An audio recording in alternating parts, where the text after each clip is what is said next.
พ่อแม่เช่นคมทองของชีวิตช่วยชี้ทิศช่วยนำทางช่วยสร้างสรรค์ให้ความรักให้ความรู้ชูชีวันลูกจงมันกตัญญูรู้แทนคุณขอนอบน้อมองค์สมเด็จพระสัมมาสัมพุทธเจ้าโดยเสียงกล่าวกับนมัสการหลวงพ่อวิระศรีละโชโตพร้อมทั้งพระสงฆ์ทุกรูปสามเณรทุกองค์เจ้าค่ะค่ะธรรมาสวัสดีค่ะแม่ชีแม่พามญาติธรรมของเฮาผู้อยู่ทั้งบ้านทุกท่านค่ะ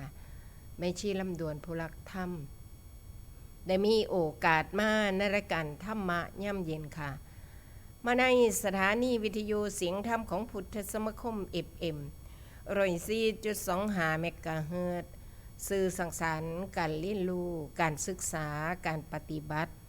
และเผยแผ่พระพุทธศาสนาค่ะทำการออกอากาศจากวัดป่าบันสังคุยอำเภอพังโคนจังหวัดสกลนครค่ะค่ะจะที่ทำทีกำลังที่ตามรับฟังอยู่ในขณะนี้ก็คือเสียงไม่ชี้นั่นเองค่ะคำแรงมาจังสี่ก็ได้นำคำตัดคำสั่งของพระสัมมาสัมพุทธเจ้านำคำเว้าคำเทศของคุณครูบาอาจารย์มาแปลงเป็นเสียงอีสานบ้านเฮาเอาธรรมะจอบบึงกฎแห่งกรรมมาฝากกันค่ะมื้อนี้ก็มาพบพอกันคือเก่านะคะในวันสำคัญคือวันที่12สิงหาคม2569ค่ะมื้อนี้เป็นวันแม่แม่ก็คือผู้ให้ชีวิตให้กำเนิดเฮาก็มาเชิญชวนอ่วนตานทำความดีละเว้นความชั่วคิดฮอดแม่เวลาใดคันสิเฮ็ดชั่วก็ให้นึกถึงแม่ในเด้อซื้อเหล้าซื้อยากินก็ถือว่ากินน้ำตาของแม่เด้อส่งลูกเหล่าเรียนก็ถือว่าให้โอกาสลูกเพิ่นกระทำตามหน้าที่ของเพิ่นเนาะโลกกับธรรมมันก็ก่อเกี่ยวกันอยู่แล้วนะคะพอเฮาเฮ็ดไว้กรรมพ่อกรรมแม่ก็ให้ระวังเฮาเป็นลูกที่ดีมีคุณกะทดแทนเพิ่นไปแต่สำหรับผู้บ่มีลูกเดซันเมชีโอ้บ่มีลูกบ่ยาก1บ่มีบ่วงบ่มีลูกเสือกผูกข้อบ่มีปอผูกศอกบ่มีปอกซุบตีนโอ้ได้เปรียบนะคะแต่ถ้าบ่ฝึกปฏิบัติเป็นนักเรียนวิชาดับถูกตามคำสอนพระพุทธเจ้าสอนนี่ลุบเด้บางเทื่อนี่ลุบเด้เพราะว่าเพิ่นบ่เคยทุกข์หลายเด้ซั่นบ่เคยอดทนหลายมีทิฏฐิมานะแห่งหลายก็มีเด้ผู้ลางคนน่ะแต่ผู้เพิ่นปฏิบัติธรรมเฮาก็สาธุเพิ่นก็อาจจะเฮ็ดได้ง่ายแต่ว่าความอดทนนี่ประสบการณ์จริงนี่เพิ่นทุกข์บ่หลายทอพวกมีลูกมีผัวได้เมซี่จอบบึงเนาะอันนี้นั่นละจังว่าเพิ่นว่าในเมื่อว่าทุกข์บ่หลายก็ส่วนมากก็จะเป็นอิสระจนเกินไปแต่ตัวตนคนสัตตานั่งอันนี้นำชีวิตของเพิ่นกันหนาวได้คือกันนะคะมื้อนี้บ่มีลูกมีเต้าก็ขอให้สร้างแปลงทรัพย์เป็นบุญลืมบ่ได้เด้ความนี่ชีวิตที่มีค่าต้องภาวนาบ่ว่าสิผู้บ่มีลูกหรือมีลูกอันนี้กะมีทุกใดถ้าบุญเฮาหน่อยถ้าคุณงามเฮาความดีเฮาหน่อยเฮาติดข้างอยู่กับคนนั้นคนนี้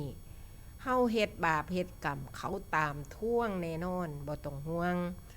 เพราะชีวิตสังสารวัฏนี้เวียนตายเวียนเกิดบ่รู้ว่าเฮาเฮ็ดหยังไว้แน่ขึ้นชื่อว่าพ่อว่าแม่บ่แม่นแต่ศาสตร์นี้ศาสตร์เดียวได้หลายภพหลายชาติมาเหลือเกินตามที่ฟังคำตัดคำสั่งสอนครูบาอาจารย์ผู้เพิ่นรู้มาเว้าให้เฮาฟังนี่เคยมีเหตุและปัจจัยเคยร่วมกันเฮาสิร่วมแบบใดเฮามาสนใจลงโตปฏิบัติหม้องนี้ก็แล้วกันเนาะเฮาสิร่วมเอาความอิจฉาตาร้อนความพยาบาทผูกโกรธฆ่ากันตายหรือเฮาสิ เป็นกัลยาณมิตรคือพบกันกับเพื่อจากชวนกันประพฤติธรรมเพื่อแนวทางดับทุกข์ให้กำลังใจคันผู้มีพ่อมีแม่อยู่กะฟ้าวเด้อเมซี่ทรงคืนวิทยุสื่อสีขาวแห่งนี้มื้อนี้เป็นวันแม่ขอสะกิดเตือนใจเฮานี่เป็นผู้มีบุญพ่อได้เกิดมาเป็นลูกพ่อลูกแม่มีครบอาการ32เครื่องหมายของคนดีก็คือกตัญญูกตเวทีก็มีการตอบแทนบ่แม่นเฮาเว้าเอาเด้พระพุทธเจ้าสอนมาเพิ่นเลี้ยงเฮามาแล้วก็เลี้ยงเพิ่นตอบอันนี้เป็นเรื่องจริงนะคะจังว่าเพิ่นว่าอยู่ไกลก็คืออยู่ไกลอยู่ไกลๆก็คืออยู่ไกลก็คือทุกสิ่งทุกอย่างถ้าผู้อยู่ไกลก็มองบ่เห็นคุณงามความดีของลูกผู้เลี้ยงผู้เบิ่งก็ไปย่องแต่ผู้อยู่ไกลไม่ใหญ่ก็ต้องระวังเด้อแม่ซี่ซื้อไปหาเด้ต้องภาวนาเด้ชีวิตนี้นั่นผู้บ่มีลูกก็เลี้ยงบุญของเฮาไว้มีลูก4คนโพดแม่ซี่ให้กำลังใจนางเทวดาทั้งหลายผู้บ่เคยได้แต่งงานยังเป็นนางสาวโอ้ยทรัพย์สมบัติสิเฮ็ดจังได๋น้อบัดเฮาตายไผสิเอาเนาะมองหาไว้คือกันสมบัติอันนี้ก็มาแปลงทรัพย์เป็นบุญเด้อย่าไปท่าเขาให้เขาแจกเขาหาเด้เฮาแจกเขาเอาเจ้าของโลดแต่เดี๋ยวนี้มีศรัทธานั่นล่ะคือแปลงทรัพย์เป็นบุญคือมีบุญแล้วจังได้มีศรัทธาอันนี้ต่อพระพุทธพระธรรมพระสงฆ์ต่อพระพุทธพระธรรมพระสงฆ์ต่อพระอริยสงฆ์พระคุณเจ้าผู้เพิ่นปฏิบัติในแนวทางดับทุกข์เฮาบ่มีบุญนี่เหลียวเห็นเพิ่นซื่อๆก็บ่ได้สนใจเด้แม่นบ่แต่ว่าสิเฮ็ดจังไดเฮาสิมีเชื่อมีเยื่อมีใยเฮามีศรัทธานี่ก็ซ้ำเฮามีลูกได้ลูกคนที่1คักๆนี่ล่ะศรัทธานี่เปรียบได้เลยอย่าน้อยใจอย่ากังวลว่าบ่มีลูกให้เอาศรัทธาศีลจาคะสุตตะปัญญามีลูก5คนพุ่นแม่นบ่ล่ะบ่ได้น้อยอกน้อยใจเด้เฮามีศีลนี่มีองค์ขลักษณ์ก็แล้วกันมีลูกดูแลรักษาโอ้ยไปไสมาไสมีบุญรอเลี้ยงบ่เชื่อไปจอบเบิ่งโลดเฮ็ดให้มันจริงเฮ็ดให้มันบริสุทธิ์ใจเด้ศีลก็ศีลอีหลีเด้นั่นล่ะมีองค์ขลักษณ์คือลูกชายคนที่2นี่ป้องกันแม่นักหยาบหาบดื่นโอ้ยป้องกันศีลเฮานี่ตำรวจก็บ่กล้าจับเฮาบ่ได้เฮ็ดผิดอีหยังเฮาบ่ได้ไปลักซกจกฮอเฮาบ่ได้ไปล่วงละเมิดเบียดเบียนผู้ใดแม่นบ่ชัดเจนศาสตร์นี่ข้อยบ่เคยเฮ็ดหยังนี่ล่ะเมซี่ตำรวจคือมาหาเรื่องให้ข้อยคือมีเรื่องมีราวได้เป็นเรื่องเป็นราวได้ติดคุกติดตารางโอ้เจ้าเฮ็ดไว้แล้วเจ้าบ่ต้องสงสัยกรรมนี้มันบ่ปล่อยดอกได้โอกาสปานหมาลาดเนื้อพูนพระพุทธเจ้าเพิ่นเปรียบหั่นแม่นบ่ล่ะมันพอดชาติใดเวลาใดคันเจ้าห่างจากสติสัพพัญญะเจ้าออกจากสินทางสายอริยมรรคบ่เห็นอริยสัจนำเพิ่นนี่โอ้ยมันเอาเจ้าแน่นอนบ่ต้องห่วงเพราะเจ้าบ่มีศีลเจ้าบ่มีสัตว์เจ้าบ่มีองค์ขลักษณ์บ่มีผู้ดูแลรักษาของเขาก็มาลักมาซกมีตั้งแต่กังวลมีแต่ให้มีตั้งแต่สิจับสิจองมีแต่ผูกอาฆาตมาดไล่องค์ขลักษณ์เจ้าก็มีตั้งแต่พยาบาทเนาะแต่องค์ขลักษณ์ของพระพุทธเจ้าสอนเฮามานี่ห่วยมีลูกชายก็คือศีลนี่เองศีลอันนี้เป็นศีลที่เป็นศีลแนวทางพระอริยะเจ้าเพิ่นสอนให้เฮ็ดให้ประพฤติให้ปฏิบัติโดยกายวาจาใจ หัวหนึ่งแขนสองขาสองได้เกิดขึ้นมาแล้วมีล่ะศีลหานั้นเป็นอุบายแท้ใดอันศีลหานะก็ได้บ่ได้แม่นว่าสิมาเว้าลอยๆศีลอยู่ทางในพัฒนาให้มีเชื่อใยอย่างกับศรัทธากับศีลอันนี้จาคะเดสันเมซี่เอาจาคะแปลว่าสละสลัดเด้พ่อให้ก็ให้พ่อฝากไว้เลี้ยงลูกเลี้ยงหลานทรงเขาเรียนเฮ็ดโดยบริสุทธิ์บ่ได้อยากได้นำเขาบ่ได้ยึดมันถือมันมีคุณงามความดีก็ดูเฮ็ดไปเฮ็ดไปสร้างไปแผ่เมตตาไปมีผู้ระวังรักษาเฮาแม่นบ่ล่ะอันนั้นธนาคารเด้ฝากไว้เด้เงินนั่นอันนี้ล่ะอริยทรัพย์นั่นมันบ่แม่นหม้องอื่นได้ไปภาวนาเบิ่งคักๆแม่นความพระพุทธเจ้าเพิ่นสอนมาเด้บ่แม่นเฮาสิมาเว้าเดี๋ยวนี้ไปขอเอาเดี๋ยวนี้ให้พ้นทุกข์พ้นยากให้พ้นทุกข์พ้นภัยบ่ได้สร้างเหตุมื้อวานนี่แม่ซี่มาเว้าเรื่องการสร้างเหตุแม่นบ่ล่ะสร้างตัวที่เฮามักจังใดเฮ็ดจังซั่นคือครูบาอาจารย์เพิ่นเว้ามักอันใดล่ะมักชาวบ้านเฮามักแซมักเซามักกินเหล้ากินยามักเล่นมักเที่ยวสอบใจบ่สอบใจข่อยมักข่อยก็ว่ามันดีข่อยบ่มักข่อยก็ว่ามันบ่ดีบ่เอามักแบบนั้นมักของพระพุทธเจ้านี่มีบริวารหลุดพ้นจากความชั่วทั้งกายวาจาใจมาแล้วเด้จังเรียกว่าอริยมรรคมีองค์8เขาเดินทางบริวารเฮาโอ้ยแห่หยาบแม่นบ่ธนาคารเฮาก็จาค่าตัวเขียดไผสั่งไผจาค่าเฮาบ่เอาบ่เก็บปล่อยว่างของเสียนี่แม่นบ่ธนาคารเงินทองของเขาบ่พอซื้อก็บ่ซื้อบ่พอให้ก็บ่ให้พอทานก็ทานสมควรและบ่สมควรในการประพฤติการใส่ชีวิตเฮ็ดให้กระแสชีวิตของเฮาไปตามทางคำสอนเฮาสิบ่เป็นคนตาบอดตะกี้บอดข้างเดียวก็พอได้เห็นหุงอยู่ท่านบังบ่ท่านบังเฮ็ดดีบ้างชั่วบ้างอันนั้นก็ตาบอดอยู่มาโลดตาบอดทั้งคู่โลดบ่สนบ่ได้คิดอยากให้ไผเพราะจิตมีโลกพระพุทธเจ้าว่าคนเฮาในโลกสงสารอันนี้มีโลกปัดสุคนหาคนปลอดภัยจากโลกภัยไข้เจ็บบ่มีเลยมันเลยโยงมาใส่ในทุกข์ในพยาธิทุกข์แม่นบ่เกิดขึ้นปั๊บมีทุกข์ล่ะทุกข์ติดมาป่านว่าดอกเห็ดโผล่ขึ้นเห็นภาพบ่คะเวลาเฮาไปล้างมันก็คาบดินกาบอยู่แม่นบ่นั่นพระพุทธเจ้าเพิ่นดูเปรียบเทียบอยู่เด้สำหรับผู้เนยยะจังได้เฮานี่ซ้ำสิได้ยินเสยฮอดบ่ได้หูจักแต่ก็บ่ปาในการประพฤติปฏิบัติสร้างเหตุเลยแท้เฮามีลูกสาวใดจากค่ะเสียสละเด้เสียสละหยังบัดนี้ตั้งแต่อามิตรแม่นบ่เสียสละความโลภความโกรธความหลงอามิตรก็คือสิ่งที่เฮาเห็นนั่นล่ะพอให้ก็ให้พอเฮ็ดจังใดก็เฮ็ดเป็นสิ่งเป็นของเป็นนั่นเป็นนี่สละไปฮอดทานในความเขียดความสั่งทานออกไป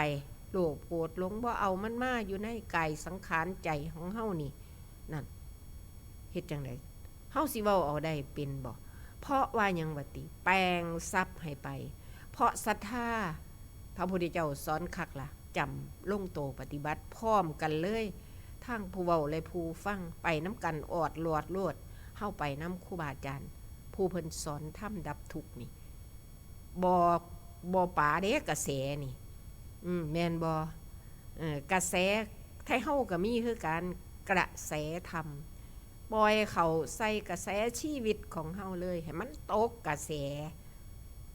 กายพันไปเป็นพระอริยะพูนเฮาคิดไว้คือกันเด้คันเฮาบ่ตั้งเป้านี่โอ้ยเจ้าไปตั้งเป้าไว้อันต่ำๆนี่ ไปอยู่วัดอยู่ว่ามีคนมาเว้าจักหน่อยนี่ก็ห่วยบ่ได้เป็นขี้ขามาใส่ผู้ใดเด้บ่อยากเฮ็ดก็บ่เฮ็ดเด้อยู่เฮือนบ่ได้อึดได้อยากปานนี้เด้บ่ได้มาหาอยู่หากินอีหยังนำวัดนี่โอ้ยกิเลสตีกรอบทำชอบให้กิเลสได้บาดแต่ธรรมะนี่จาคะออกไปเฮาบ่มีทางเลือกไม่สิจับประเด็นชัดเจนอันนี้เป็นกำลังใจของผู้ปฏิบัติเด้ถ้าเฮาเว้าแนวอื่นถ้ากิเลสเข้ามาสิตีกินนี่เฮาต้องให้ข้อมูลสภาพจิตพอเฮาเรียนธรรมะเรียนนำสัญญาเด้เรียนนำความจำมันสิจำอีหยังกันแน่ล่ะบัดนี้มันจำเครียดบ่มันจำสั่งบ่หรือมันสิจำคุณงามความดีหรือมันสิเข้าใจสภาวะของจิตใจมันหลายลำดับอยู่เฮาเฮ็ดไปเลยด้วยการฝึกใจให้มันนิ่งลงไปให้ฟังศึกษาแนวทางเดินมักอันนี้ล่ะพอมักอันนี้มันสิไปหยุดอยู่กับชอบบ่ชอบนั่นล่ะยินดียินร้ายอันนั้นล่ะพอใจบ่พอใจอันนั้นล่ะบัดสุดท้ายนั่นพอใจอีหยังพอใจมันก็ว่ารักมันก็ยินดีโอ้ยเศร้าอ่อนหลายเฮาเศร้าอ่อนหลายผัดความตั้งอยู่ในความบ่เที่ยงเด้บาดนี่มันคู่กันเด้ลงโตปฏิบัตินี่จับควบกันมาเลยแม่นบ่สุขทุกข์เฮ็ดจังได๋ซั่นต้องศึกษาแง่นั่นแง่นี่ต้องฟั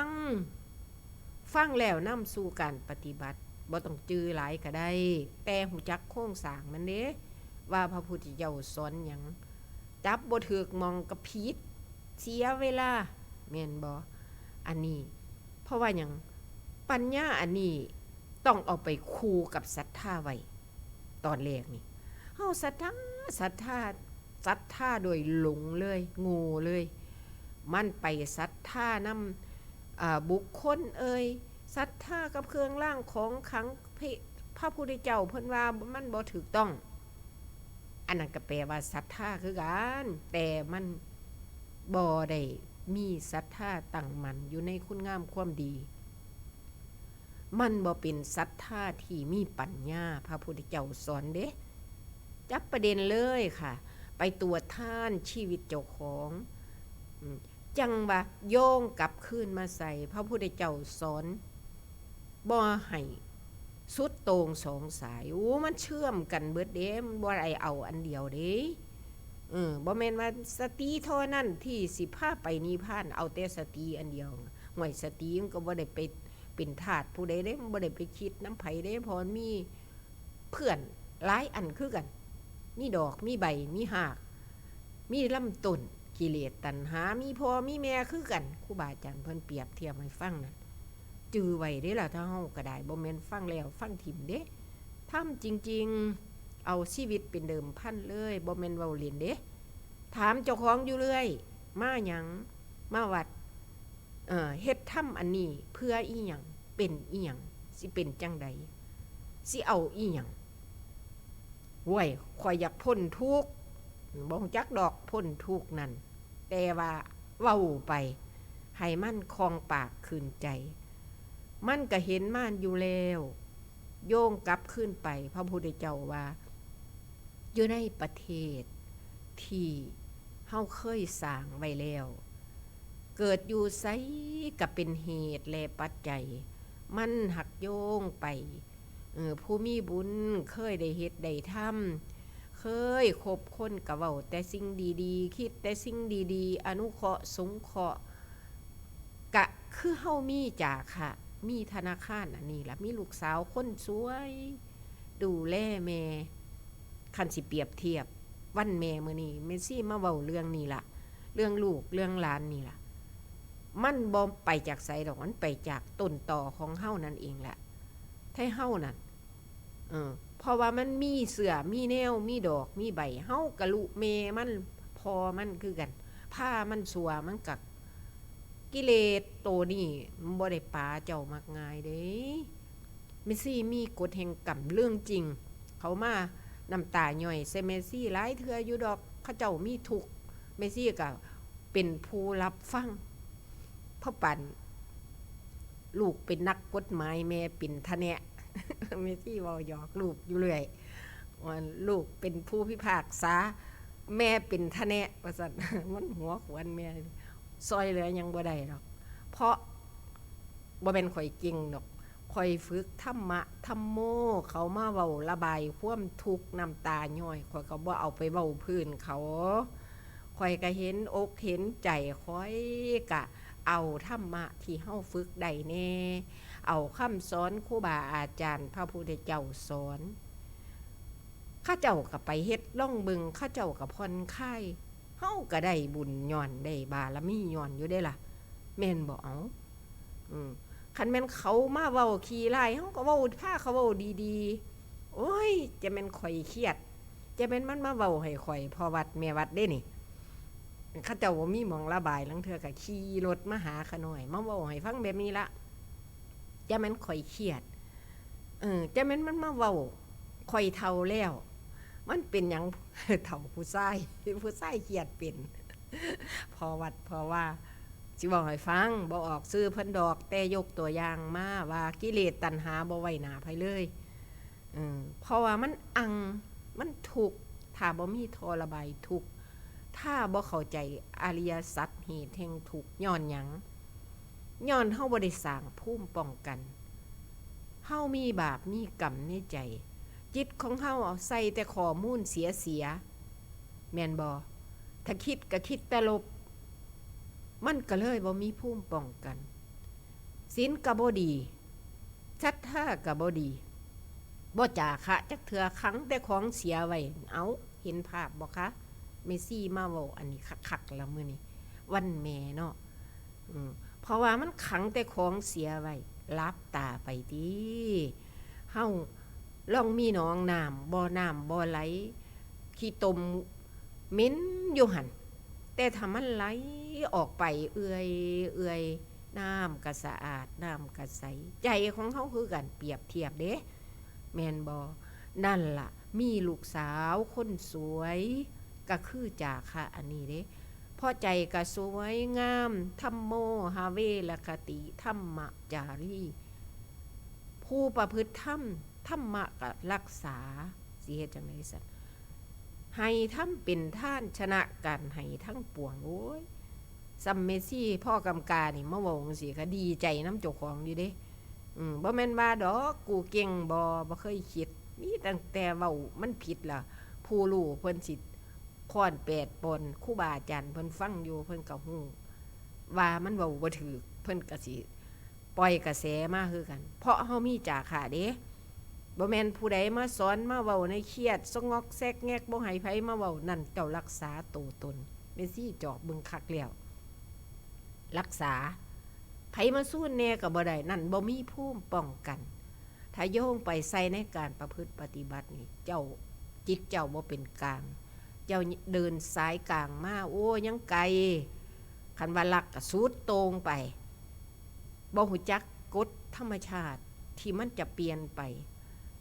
คนเฮานี่ยามมันดีก็ว่าดีอีกจักหน่อยมันบ่ดีมันเปลี่ยนไปแบบทุกข์ใจอีกเด้หั่นนั่นล่ะจังว่าเพิ่นว่าภาวนาชีวิตที่มีค่าต้องภาวนาปัญญาอันนี้มันจะสอดแทรกมันจะดูแลโดยการเฮาฟังแม่นบ่เฮาฟังสุตตะมยปัญญาพระพุทธเจ้าสอนมาเด้นี่จิตตะมยปัญญาเฮ็ดจังได๋ซะภาวนามยปัญญาอยู่ในจินตนาการซะก่อนพอเฮาเรียนนำสัญญามันยังบ่แม่นความจริงปานใดดอกแต่ว่าเว้าไปให้คล่องปากขึ้นใจศีลก็เอาเป็นคอศีลขังคุกศีลหยังก็เอามันอยู่หั่นเบิดปีเบิดชาติสัจจะตั้งไว้พอใจมาฮอดหม้องพอใจนี่ใครแน่เด้คือเฮาปลูกต้นไม้เห็นภาพบ่คะรดน้ำพรวนดินมาเฮาฮู้จักวิธีมันเด้อยากให้มันงามหลายเอาปุ๋ยไปใส่มันตายแองยังเลยตายให้เห็นคักๆแม่เปรียบเทียบคือใจเฮานี่ล่ะเดินจงกรมก็สิเอาคักๆนั่งสมาธิก็อยากเห็นนั่นเห็นนี่บ่แม่นมันชีวิตของเฮานี่มันจะต้อง ดูแลทั้งกายทั้งจิต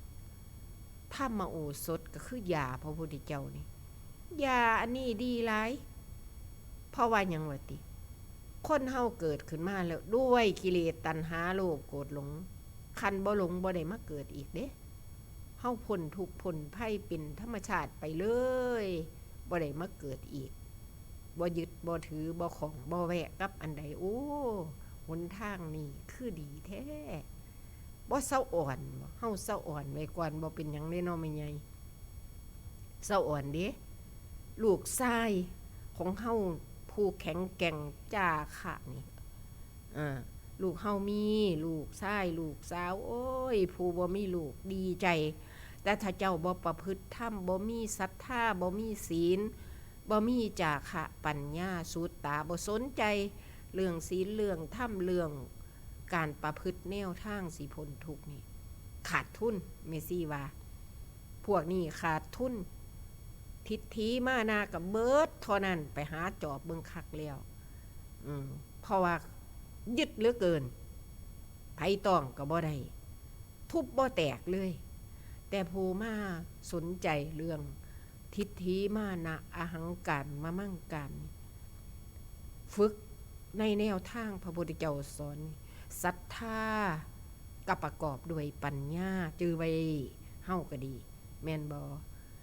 จาคะเพราะเฮามีศีลมีองค์ลักษณ์เด้รักษาเงินในธนาคารก็ได้เพราะจิตเฮามันหนักแน่นศีละนั่นคือหินเพิ่นเปรียบไว้นั่น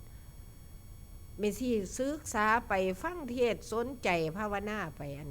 เพิ่นอันฝังสีมาสิมนั่นเปรียบเป็นอุบายเบิดได้หั่นบ่ได้แม่นของขังของแข็งอีหยังเด้ถ้าเฮาศึกษานี่เฮาจะบ่ได้ไปสงสัยเลยเพราะอุบายการสอนของพระพุทธเจ้าในแนวทางครูบาอาจารย์เพิ่นก็มี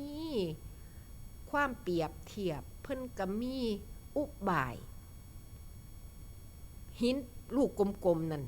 8ก้อนน่ะก็องค์มรรค8คักๆเด้อันฟังครูบาอาจารย์เพิ่นเทศน์ให้ฟังน่ะหลักการน่ะเฮาบ่ว่ามันของวิเศษญาติไว้กันจนว่าผิดกันโอ้ยมีสิหาจอบเบิ่งโอ้ยแบบนี้ข่อยบ่เอาดอกข่อยก็สิตั้งใจฝึกกะโยงมาใส่คือเฮาละสังโยชน์ศีละพัตตาปมาทที่แรกมันก็อยากได้ก็เอามาอยู่ดอกเพิ่นเอาให้ก็บ่ได้ปฏิเสธดอกครูบาอาจารย์แต่ว่าเฮาบ่ฮู้ไปหน้าเด้เพราะเฮาตามพิสูจน์แม่นบ่แม่ยุคใหม่ให้กำลังใจเด้อธรรมะจอบเบิ่งอย่าเศร้าเด้เฮ็ดไปเรื่อยๆแม่ฝากหาผู้กำลังไฟรายการอยู่บ่ทันเห็นหน้าบ่ทันได้เว้านำเมซี่อุบาสิกาจักเทื่อดอกแต่ศรัทธาเราอยู่ฟังลาวเพราะข่อยเอาธรรมะข่อยฝึกอยู่เฮือนมันคือกันกับเจ้าฝึกอยู่เดียวนี้นั่นแต่ข่อยก็บ่ได้เอาเท่านี้เด้ข่อยก็อยากบังพ้นทุกข์นำครูบาอาจารย์เพิ่นคือกันเด้คันข่อยเห็นเกิดเห็นดับข่อยเห็นมองทิมเหวข่อยเอาทุกทิมไปลดบ่ได้แม่หยังมีแต่ว่างกับว่างคันเจ้าบ่ว่างมันก็บ่ว่างง่ายบ่ซักย่องแต่ต้นฮอดปลายก็ได้นั่นสายปฏิจจสมุปบาทมารู้ทีหลังสิเอาแต่ต้นไปก็ได้มันมืดมนอนทการอวิชชาเอาเจ้าก็ฝึกดีก็ฝึกในขันธ์5นี่ล่ะบ่ไปไสดอกเดตะกี้เขาบ่เว้าเต็มปากดอกมีตั้งแต่ว่าอยู่วัดนั่นวัดนี่มีตั้งแต่โรงกินโรงทานโอ้ยสะอ่อนบุญคำบ่ได้ยืนขึ้นบ่ได้อยู่ แม่นว่าล่ะแต่ก็ต้องผ่านซะก่อนเด้เพราะว่าชาวบ้านนี่ครูบาอาจารย์เพิ่นเทศน์พระพุทธเจ้าเพิ่นสอนมีการให้การทานฆราวาสธรรมน่ะให้ของให้คำให้สิ่งที่เป็นประโยชน์ต่อกันให้ความเสมอต้นเสมอปลายเฮ็ดจังได๋สั่นให้ของก็ให้ทานเท่านั้นตัวมีแต่มันเบิดเด้คันสิเว้าเรื่องคนพาลเว้านี่คนพาลมันบ่อยากทานดอกมันย้านมันเบิดแต่บัณฑิตเพิ่นอยากทานเพราะเพิ่นกลัวจนแม่นบ่ คนพาลน่ะย่านจนบ่ให้ยันเบิดแต่บัณฑิตเพิ่นกลัวจนเพิ่นก็ให้ทานบางเทื่อเฮาเพิ่นก็หวังผลข้างหน้าเลยก็ได้แต่ก็บ่เป็นหยังดอกบ่เบิดดอกคันให้ครูบาอาจารย์เพิ่นก็สิไปเบิ่งผลโตนึงเด้อมีซี่จอบเบิ่งธรรมะจอบเบิ่งอย่าป๋าเด้เฝ้าคอยสังเกตอารมณ์อาการของกิเลสตัณหาเฮานี่บ่ได้ไปเบิ่งไกลเด้เบิ่งหยาบๆน้อมเข้ามาอย่าลืมเมาตั้งแต่วิพากษ์วิจารณ์วิตกวิจารณ์เมาตั้งแต่ตั้งใจมีสติสัวลัดนิ้วมืออยู่ในการปล่อยวางเห็นเกิดเห็นดับสัวลัดในมือเดียวคุ้มเขาแล้วคันผู้บวชเป็นพระก็ได้แม่นบ่บวชเป็นซี่ก็ได้ว่ามันกินข้าวนอนเสยบ่สนใจใจอยู่น้ำโลกเบิดนี่โอ้กันรูปคือกันเด้แท้เฮาเนาะเว้าบ่ได้เว้าให้พลาดดอกว่าเว้าให้เมซี่หมู่เดียวกันนี่ล่ะเศร้าละเศร้าเด้บอกเจ้าของไปบอกผู้อื่นเดี๋ยวมันบ่ดีเพียงแต่ว่าอาศัยสำเนาคำเว้าคำเทศน์ครูบาอาจารย์อาศัยสำเนาคำตัดคำสั่งมาประกาศธรรมมาเว้าไพเราะว่าซั่นพระพุทธเจ้าว่าเว้าธรรมะน่ะมันเว้าไพเราะแม่นสิให้ก็ยังไพเราะอยู่เพราะมันมีสัจจะมันมีประโยชน์มันบ่ได้เว้าด้วยตัณหาเว้าด้วยความบริสุทธิ์ใจด้วยความเมตตาพุ่นน่ะเฮาก็อยากเป็นจังซั่นล่ะเนาะตามที่จริงก็เว้าให้เจ้าของนี่ล่ะเว้าให้คล่องปากขึ้นใจเว้านกแก้วนกขุนทองเว้าไปเว้ามามันก็เข้ามาอยู่ทางในเฮาได้ก็มีคอยเฮาบ่ได้ลืมเด้นี่มื้อนี้มาเว้าเรื่องบ่มีลูกมีเต้าวาดวันพันพึ่งมื้อนี้วันแม่มันไปไสเบิดลูกหลายๆนั่นมันไปหาไปมันบดหัวซ่าเฮาเลยบ่เลี้ยงบ่เกลือโอ้ยเฮาบ่ได้เลี้ยงลูกไว้เฮาบ่ได้เลี้ยงลูกไว้เอ้าบ่เลี้ยงใดเมซี่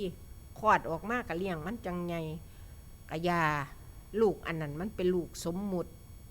มันก็ไปตามกิเลสตัณหามันคือกันเฮาก็เลี้ยงมันด้วยกิเลสตัณหาเฮาคือกันแต่ถ้าเฮาเลี้ยงศรัทธาเฮาพร้อมนี่ก็โอ้ยเลี้ยงศีลเฮาพร้อมนี่มีลูก4คน5คนนี่โอ้ยอุ่นใจมีทรัพย์สินเงินทองส่วนนี้เฮาสิเอาไว้ถ้าเบิ่งเฮาบัดยามเฮาเฮ็ดบ่ได้บ่มีผู้ใดมาคั่วเฮายามเฮายังบ่ได้ส่วนนี้เฮาสิทานฝังไว้ส่วนนี้เฮากินเฮาใส่พระพุทธเจ้าว่าสุขในโลกอันนี้ก็สุข4อย่างคือกันเด้หลักการของเพิ่นสุขเพราะกันมีศักดิ์สุขเพราะการใส่ศักดิ์ก็มีความสุขอยู่เด้สิบ่ให้ใส่จักเทื่อบ่ได้มันก็มีความสุขของทางโลกญาณนี่คือกัน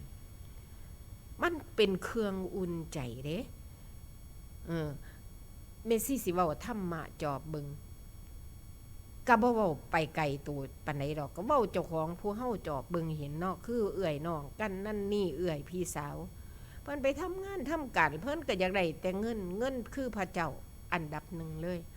แล้วก็บ่สนใจแต่เมซี่บ่คิดไกลปานนั้นเด้บัดหาเฮาป่วยเฮาสิตายเฮาสิต้องสร้างเฮือนสร้างซ่านเตรียมหม้องเตรียมตัวตายเตรียมกายก่อนแต่งเตรียมเงินใส่แบงค์เพื่อสิเดินทางไกลสมัยตะกี้มันบ่ได้กางเต็นท์เด้แม่นบ่ม่างฟ้าเฮือนเฮ็ดโล่งพุ่นเด้อแต่สมัยแต่เก่าแม่นบ่แต่ซุมื้อนี้เจริญไปผู้เพิ่นอยากได้บุญเขาเจ้าก็เว้าไปท่านโล่งท่านหยังก็ได้บุญผู้เก็บศพเผาศพอันนั้นอันนี้เพิ่นก็เฮ็ดดีอยู่เด้เพิ่นก็เว้าดีก็คืออุบายทั้งเบิดเฮาสิไปหลงนำหมู่หันหลายก็บ่ได้อันใดล่ะคือหัวใจที่เฮาสิต้องเดินทางแม่นบ่ผลอันใดที่สิออกมาสิทำเหตุอันใดไม่สิมาซึ้งใจพระพุทธเจ้าเพิ่นว่าป่าไม้ทั้งป่าเพิ่นก็เอามากำมือเดียวนี่คันว่าล่ำสีเสียดก็ได้แม่นบ่ท ถามลูกศิษย์เพิ่นเบิ่งอุบายเพิ่นดูพระพุทธเจ้าสอนมันก็เปรียบเทียบคือกันเด้สำหรับผู้บ่ปัญญาหลายเพิ่นก็เปรียบเทียบทุกเรื่องตามที่เมซี่ศึกษาเบิ่งเปรียบแล้วล่ะเพิ่นก็จังเว้าเด็ดๆออกมาเฮาเพิ่นสิเอาเว้าแต่แก่นมาเฮาบ่เข้าใจเพราะปัญญาเฮาบ่หลายแต่ผู้เพิ่นเข้าใจเพิ่นก็จับประเด็นเพิ่นก็หลุดพ้นออกมาเลยก็เพิ่นก็จังได้วางไว้3ระดับ4ระดับนี้ซั่นฟังแล้วได้ยินแล้วบรรลุธรรมเลยน่ะแม่นบ่ฟังแล้วเอามาเฮ็ดจักหน่อยก็ได้แล้วไทเฮาอยู่ลำดับที่3เด้ฮู้แล้วบ่ว่าเฮาลำดับใดฮู้เด้เนยยะไทเฮานี่สิว่าปรมัตถะบ่ได้อีหยังที่ภาษาที่มันหนามันบอดหยังปะทะปรมะบอกว่ามันถูกได้มั้ยซี่ปะทะปรมะเนาะหนาบอดอันนี้บัวไต่น้ำบัวไต่ตมเสียงซุ่มนี่บ่เชื่อบาปเชื่อบุญบ่มีศรัทธาบ่มีลูกทั้ง4ทั้ง5นี่เลยโอ้บ่มีจังไดลูกข่อยหยาบๆอยู่วันแม่โทรมาหาแม่จักเทื่ออยู่บ่สนเขาก็ไปหาพ่อเขาเท่านี้ก็เก็บพักฮักฟื้นอยู่ทุกข์ยุ่งยากยังดีว่ารัฐบาล60ปีเพิ่นให้600แม่นบ่แม่ใหญ่30 บาทพ่อได้ไปหาตรวจเบาหวานน้ำอนามัยโรงพยาบาลก็ไข้แน่กว่าแต่เก่าแม่นบ่แต่ความหิวโหยความทุกข์ความลำบากบ่เคยขาดเลยผู้มีเงินก็ทุกข์เพราะผู้บ่มีเงินผู้บ่มีเงินเพิ่นทุกข์ย้อนบ่มีผู้เพิ่นมีเพิ่นก็ทุกข์ย้อนธุรกิจเพิ่นหามาได้แล้วก็ย้านมันเสียย้านมันหยังมันต้องมีสติปัญญาองค์ประกอบมันมีหลายเด้มีฉะนั้นมื้อนี้เป็นวันแม่เลี้ยงลูกไว้เลย5คนบ่ต้องห่วงศรัทธาประกอบด้วยปัญญาศีลหัวใจของศีลหัวหนึ่งแขน2ขา2กายของเฮาวาจาของเฮาใจของเฮาอันนี้ล่ะครูบาอาจารย์เพิ่นบอกคักล่ะมันบ่แม่นของเฮาสรุปแล้วมันเป็นธาตุเฮาบ่ทันเรียนฮอดหม้องหันก็ฟังไปบัดแล้วมันเข้ามาอยู่ในหัวใจของเฮาเอาองค์ลักษณ์ไว้ก่อนเฮาน่ะลูกชายผู้มีศีลนี่โอ้เขาป้องกันฝนตกแดดออกมีฟ้ากันมีหยังเรียบร้อยโจรผู้ร้ายมามันรักษาให้เฮาเรียบร้อยองค์ลักษณ์นี่ดีหลายเจ้าบ่มีศีลเด้ซั่นมีของเขาก็มาลักเอาหั่นเด้มันบ่มีศีลเด้มันเคยไปลักของเขาแม่นบ่เชื่อก็ไปจอบเบิ่งโลดหวยชาตินี้เขาบ่ได้รักจักเทื่อได้ล่ะเมซี่อุบลักกะยาเจ้ารักมาแต่หลายชาติล่ะเจ้าบ่ต้องห่วงแม่นบ่นั่นล่ะปัญญาของเฮาให้มันตั้งมันลงไปเพราะว่าตั้งมันแบบใดเว้าแล้วเว้าอีกเว้าแล้วเห็นภาพโลดพ่อแม่ครูบาอาจารย์เพิ่นย่อยมาล่ะแต่ว่าเมซี่บ่ทันพอเด้จอบเบิ่งเด้จอบเบิ่งหยังว่าติจอบเบิ่งแม่ซี่แม่พามน้ำกันหมู่นี่ล่ะคุยธรรมะเพิ่นก็เว้าเป็นเพิ่นเฮ็ดอีหยังก็ดีเบิดเข้ารักเข้าฐานแต่จิตใจฟุ้งซ่านซอยเจ้าของบ่ได้สิไปตั้งแต่ทางโลกอย่างเดียวเว้าอันนั้นอันนี้ก็ว่าสิเฮ็ดดีเฮ็ดไปนำเพิ่นอยู่แต่มันไปบ่ได้โอ้เหตุปัจจัยหลายอย่างสรุปแล้วก็คือบ่มีความตั้งมั่นในเมื่อว่ามันสิผ่านก็ต้องฝึกให้มันผ่านคือเฮาอดเหล้าเข้าพรรษาจังซี่อดยาสูบจังซี่บ่ต้องเลยเอาชีวิตเป็นเดิมพันโลดตายมันตายซ้ำซ่านั้นมีหลักคือพระพุทธเจ้าเพิ่นว่ามอบกายถวายชีวิตบ่ได้เฮ็ดเล่นๆจิ้มๆจำๆผู้เพิ่นบรรลุธรรมครูบาอาจารย์องค์ใดถ้าบ่มีอุดมการณ์สูงสุดนี่ยากแม่ซี่ว่าไปคือเฮาเดินมักมาดีๆจังซี่มาฮอดกลางวังบ่พายต่อเอาเจ้ารับตาไปเรือเจ้าสิลมบ่เจ้าสิไปมาเลเข้ขวงบ่มีเข็มทิศเลยน่ะใจเจ้าก็ไปทั่วละบัดนี้ซึกออกไปหาลูกหาเมียหาผัวแล้วผู้เป็นเมซี่แม่พามก็ได้บ่หรือกำลังปฏิบัติอยู่ดีๆโอ้อันนี้มันบ่ดีดอกไปทางใหม่นั่นหมายถึงเปรียบเทียบได้ว่าเดินมักมาฮอดกลางวังล่ะบ่พายต่อนี่เมซี่เว้าเอาดอกว่าเห็นภาพพอได้มาสอนเจ้าของมิฉะนั้นบ่เลยพายไปเรื่อยๆมันหัวยาไว้ คอยเบิงคอยดูแลวิทย์น้ำออกไปเห็นภาพบ่คะนั่นล่ะอันนี้พระพุทธเจ้าเพิ่นพาเปรียบเทียบครูบาอาจารย์เพิ่นเปรียบเทียบเฮาเลยเลี้ยงลูก4คน5คนอันนี้ไว้ด้วยศีลสมาธิปัญญาเดินมักมาเรื่อยๆกายวาจาใจหัว1แขน2เพิ่นสิให้ศีล5นะเพิ่นเปรียบเทียบเลยเด้นั่นฟอกขันสันดานเจ้าของน่ะเด้หั่นแต่ว่าคันเว้าศีลผิดบ่แต่งขัน5บ่เถียงกันเด้บาดนี้ด่ากันเด้โอ้ยผู้เฮาฮู้แล้วตัวเฮาบ่ได้เด้แต่งก็แต่งบ่อยากแต่งก็บ่แต่งเพราะฮู้เลยว่าอยู่บ้านก็มีศีลหัว1แขน2ขา2อันนี้แม่นบ่ได้มาล่ะลักทรัพย์ตัวนี้มาแปลงเป็นอริยทรัพย์นี่มาศึกษาคือครูบาอาจารย์เพิ่นสอนนี่โอกาสเฮาบ่มีหลายปานใดเด้อีกบ่ดนคันสิว่าว่าศาสนาสวยศาสนาบ่สวยดอกคนมันสวยเองแม่นบ่ล่ะเกิดมาเกิดได้ใหญ่มาบ่ถึงมันก็ฆ่ากันตายไปมันก็เฮ็ดไปเกิดอาฆาตมาดไล่ฟ้าบ่ตกฝนบ่ลงขาดศีลขาดธรรมเฮาก็มีเป้าหมายโอ้ยลางเทื่อก็ให้กำลังใจเฮามีเครื่องอุ่นใจเด้คิดไปบาปบ่ทำกรรมบ่ก่อบ่ได้เล่นเจ้าหัวผัวเพิ่นบ่ได้เฮ็ดอบายมุขตั้งอกตั้งใจฝึกไปอุ่นใจถึงว่าเฮาบ่ได้บรรลุธรรมเฮาโหนยามเขาวุ่นเขาวายโลกแตกโลกไฟไหม้โลกระบาดโลกหยังเฮาตายไปอยู่สวรรค์พุ่นคือ1มื้อนึงเป็นร้อยเป็นพันปีเฮ็ดจังได๋ซะเกิดว่าบุญเฮามีเฮาล่ะ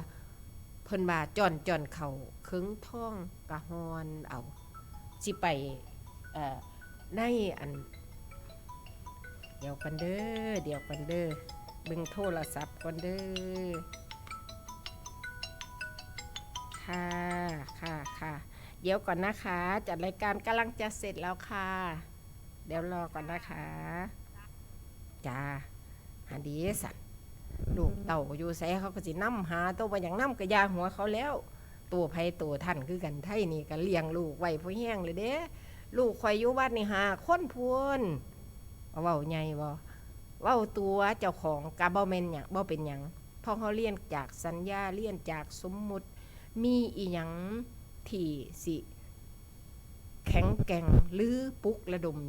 ปลุกใจของเฮาออกจากวงจรทุกข์บ่ต้องเศร้าต้องมองมันเลยพระพุทธเจ้าสอนอัตตหิอัตโนนาโถตนและเป็นที่พึ่งของตนขอให้พึ่งตนอีหยังมันบ่เกิดลอยๆเฮาสร้างด้วยอาศัยกายวาจาใจอันนี้ล่ะอาศัยขันธ์5อันนี้ล่ะแต่ถ้าเฮาบ่ได้เฮ็ดสิไปอาศัยมันก็บ่ได้เด้มันพาไปเฮ็ดชั่วก็ได้เฮ็ดชั่วก็เลยเป็นวัฏวนมันน่าศึกษาเด้แม่นบ่อย่างนำทางพระพุทธเจ้าสอนเลยเอาดีโอบไว้โลดลูกหลานเด้อแม่ยุคใหม่ตั้งอกตั้งใจเฮ็ดไปเรื่อยๆแม่ซี่ก็สิฝึกไปจนชีวิตสิหาใหม่พุ่นละเดินไปเรือหัวก็สิยามันไปเรื่อยๆแม่ใหญ่ก็ไปตรวจเบาหวานป่วยก็ป่วยตายก็ตายเบาไปนกแก้วนกกุนทองบ่แม่นตู่เฮาดอกก็เอาไปลองเบิ่งที่เฮาฝึกดีๆนี่เขาซ้ำเขาสิจ่อเลือดนี่เขาสิเอาเข็มมาแทงนี่เบิ่งใจเจ้าของมันย่านบ่มันกังวลบ่เขาสิเฮ็ดหยังหรือเป็นหยังนี่แต่ถ้าเฮาว่าโอ้บ่แม่นเฮาเฮ็ดซื่อลืออยู่คือครูบาอาจารย์เพิ่นสอนนี่บ่แม่นเฮานี่มันก็ผ่านไปได้โดยที่บ่ได้อันนี้ปานใดเด้นี่เฮาฝึกหน่อยไปหาหลายเด้เนาะนี่ล่ะคืออวิชชาอยู่ไก่วิชาอยู่น้ำกันอยากฮู้จักอนัตตากลับมาเบิ่งตัวตนของเจ้าของนี่เอาตัวตนออกละลายไปละลายองค์ธรรม12ประการนี่เห็นอาการมันเบิดอันใดเฮารู้มันตัวเฮาบ่ได้แม่ซี่มีกฎแห่งกรรมเรื่องนึงนั่นเว้าแล้วเว้าอีกก็เห็นภาพมันเรื่องจริงมีลูก5คน ไทยบ้านภาคเฮาพี่ไปขับรถแท็กซี่อายุ70กว่าปีลูกส่งลูกเรียนเขาก็ได้เป็นครูเป็นทหารเขาก็พ่ออยู่พ่อกินย่ามพ่อแม่เฒ่าแล้วยังอยู่บ้านเซาหาเงินอยู่ก็บ่ทันได้สร้างได้แปลงเพราะเงินหามาได้ก็ให้แต่ลูกเรียนเบิดโลดบ่เบิ่งพ่อเบิ่งแม่เจ้าสิเฮ็ดจังได๋ซะก็คือให้มันอย่างเดียวบ่ได้เลี้ยงลูกบ่ได้แปลงทรัพย์เป็นบุญบ่เอาทำหาอย่างอันนี้ไปประพฤติปฏิบัติข้อเสียของญาติธรรมของเฮาจื้อไว้เลยเด้อบ่แม่นเว้าเล่นเด้เพราะว่าหยังว่าติเพิ่นคุยกันอ้ายน้องเพิ่นมาคุยกันตกลงให้ต้องส่งพ่อแม่กินเดือนละ500ผู้เป็นครูก็มาคุยกันเรื่องจริงเด้นี่พอคุยไปคุยมาโลดผู้นั้นก็เว้าว่าข่อยบ่มีจังซี่จังซั่นโลดตกลงโลดบ่ได้ส่งแม่จักคนบ่ได้ส่งพ่ออ้าวอยู่กรุงเทพมันบ่มีกินแล้วมันก็ต้องได้ออกไปหาขับรถแท็กซี่คือเก่าเพราะว่าเพิ่นขับรถแท็กซี่มันละมีผู้ใจบุญเป็นผู้ปฏิบัติธรรมเพิ่นเว้าให้ฟังอันนี้นั่งรถไปเป็นหยังเท่าหลักคือได้มาขับแท็กซี่เพิ่นก็เล่าให้ฟังเพิ่นก็เลยเอามาเขียนเป็นหนังสือเฮาก็เลยได้อ่านแล้วเฮาก็มาเบิ่งมาภาวนาเบิ่งมันไปหวังพึ่งไผ 100% บ่ได้เฮาต้องสร้างแปลงทรัพย์เป็นบุญเป็นอริยทรัพย์ฝังเสื้อแนวทางดับทุกข์ของเฮาให้มันเห็นให้มันรู้ในสัจธรรมนี้ตั้งอกตั้งใจฝึกเด้อพรรษานี้เลื่อนวิทยาฐานะของไทเฮาเพราะว่าจูงโคเข้าโรงฆ่าสัตว์ไทชีวิตไทเฮานั่นความแก่ก็ได้มาฟรีๆแต่คุณงามความดีความสิปฏิบัติให้เลื่อนวิทยาฐานะเป็นแนวทางดับทุกข์กับคนให้เห็นแจ้งแท่งตลอดน้ำเพิ่นไปเรื่อยๆเรื่อยๆเนาะมื้อนี้เหลือบเบิ่งเวลาแล้วกะเบิดลงแล้วก็ขออนุโมทนาบุญกับญาติธรรมของเฮาทุกท่านเด้อสงสารไปหาแม่ยุคใหม่พอยุคใหม่ผู้กำลังปฏิบัติอยู่น้ำบ้านน้ำเฮือนเฮ็ดไปเด้อตั้งอกตั้งใจพอเครื่องหมายของคนดีก็คือกตัญญูเท่านั้นกตเวทีคือการตอบแทนฮู้บุญฮู้คุณแล้วมันก็สิส่องสว่างในสายปัญญาทำมาหากินขึ้นมันบ่แม่นเว้าเล่นเบิดเวลาแล้วขอจักลาท่านผู้ฟังไปก่อน